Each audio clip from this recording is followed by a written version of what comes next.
Hello everyone and welcome to another video. As you can tell, my setup has changed slightly, and I am probably a lot of you guys are so excited right now because the Apple September event is just one day away. Nothing is official until they announce it, but we can make some pretty good guesses based on the leaks and rumors we have available right now.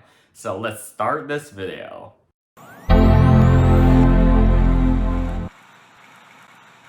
So I'll structure this video on probability and confidence from the products that are most likely to be announced at this event and we are the most sure about on the details to the wild cards. Let's start off with the iPhone 14 and 14 Pro, obviously.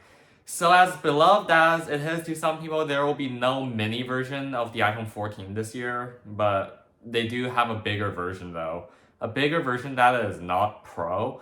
It will be either called the iPhone 14 Max or 14 Plus. There are conflicting reports on its name, and it'll have the same screen size as the Pro Max model, 6.7 inches diagonally, but the same specs as the regular model, so no 120Hz. So yeah, the iPhone 14 Max will literally just be a blown up version of the regular 14. And speaking of the iPhone 14, it will be very boring. According to leaks, it will literally be the same phone as the 13, same design, same screen, even same processor. Yes, it'll still have the A15 processor. Chip shortage maybe? The back camera will remain exactly the same, and the image processing won't improve either because while it has the same processor as the 13. We do expect it to come with a new improved front camera though, now with, for the first time ever, autofocus. And that's it. I do expect Apple to discontinue the regular 13 instead of keeping it around as in the past though, because we'll pay more for essentially the same phone. But what will receive a bigger update is the iPhone 14 Pro. So first of all, it will not have the notch anymore. The Pro version will now instead have a pill cutout. And it certainly looks pretty weird. Rumors suggest that it'll actually be two separate cutouts, one smaller and one bigger, in the shape of a letter I. But recent reports suggest that the screen connecting the two separate pills will actually be blacked out and used as a microphone and camera privacy indicator, which I think is pretty smart.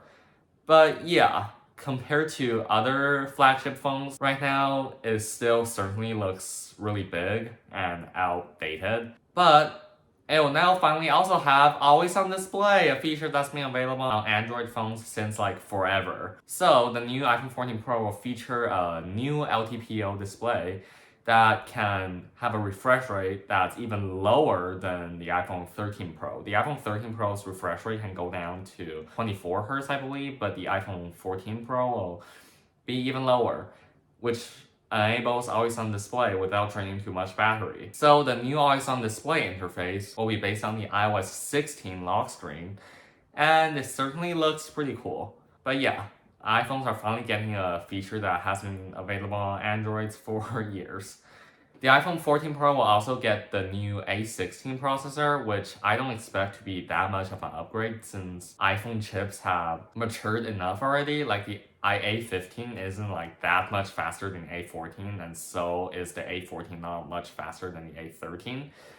So just incremental updates. The back camera will be even bigger, so an even bigger camera bump. The main camera will finally get a megapixel increase for the first time in like 7 years. So all iPhones since the iPhone 6s, which was released in 2015, have a 12 megapixel main sensor. But the iPhone 14 Pro will finally quadruple that to 48 megapixel, which will make images certainly much more clearer. And as shown by the event invite, I do kind of suspect that it will also have an astrophotography mode or an improved night mode, but we are still not sure about that. And some rumors also suggest that the entire iPhone 14 series will ditch the physical SIM card slot in favor of all eSIM technology, which I find pretty interesting. But yeah, that's basically all the changes that will be coming to the iPhone 14 lineup. Let's move on to the Apple Watch. So Apple will also certainly release a new Apple Watch, and it will probably be called the Apple Watch Series 8. And the Apple Watch Series 8 will also be very boring. So last year, some leaks were suggesting that the Apple Watch Series 7 could have a design with flat sides. That ultimately did not become true. So the leakers started suggesting that maybe the Apple Watch Series 8 will have a flat design. But recent rumors from this Twitter leaker, which has been really accurate, suggests that there will be no redesign for the Apple Watch Series 8 either. It will retain the same design that Apple has been using since the Series 4, so that's kind of a bummer. It will probably have a body temperature sensor though. We are still not sure on the exact details or how it will work, like how it just detects your body temperature from a wrist. But I'm pretty sure Apple will find one way or another to pull it off. I mean, if they can add an electrocardiogram to the Apple Watch, they can probably add a body temperature sensor. But yeah, the Apple Watch Series 8 will probably be just a small and incremental and disappointing upgrade to some.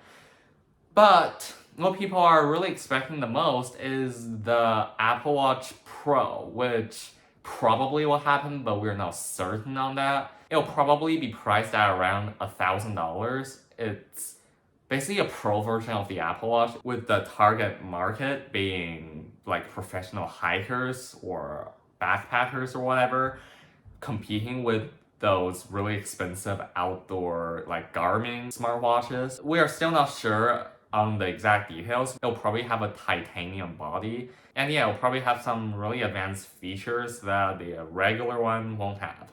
Now let's move on to some less probable things. So there's about a 50-50 chance that Apple will release a new budget iPad. So Apple has been releasing a new budget-oriented iPad since 2019. And right now the budget iPad is really great. I actually am using one as my teleprompter right now.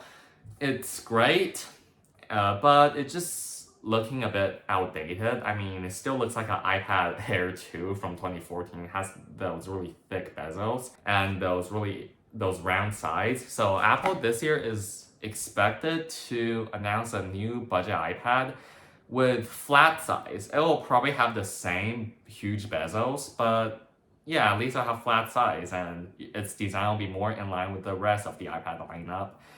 It'll possibly receive a new processor, probably the A14, based on past trends. Now, some less probable things. So some people are saying that Apple might announce the AR VR headset at this event, but it's an entirely new type of product on its own, and Apple probably don't want to divert media attention away from the iPhone 14. So they'll probably announce it at a later event, but who knows? Maybe Apple will also announce the new M2 Mac Mini or an Apple Silicon-based Mac Pro. But those are just some really random guesses, and they probably won't be announced at tomorrow's event. So yeah, that's all of the products you can expect from tomorrow's Apple event. I will make a recap tomorrow on what really happened at the event, so subscribe so you won't miss that. And don't forget to like this video if you enjoyed it, and bye!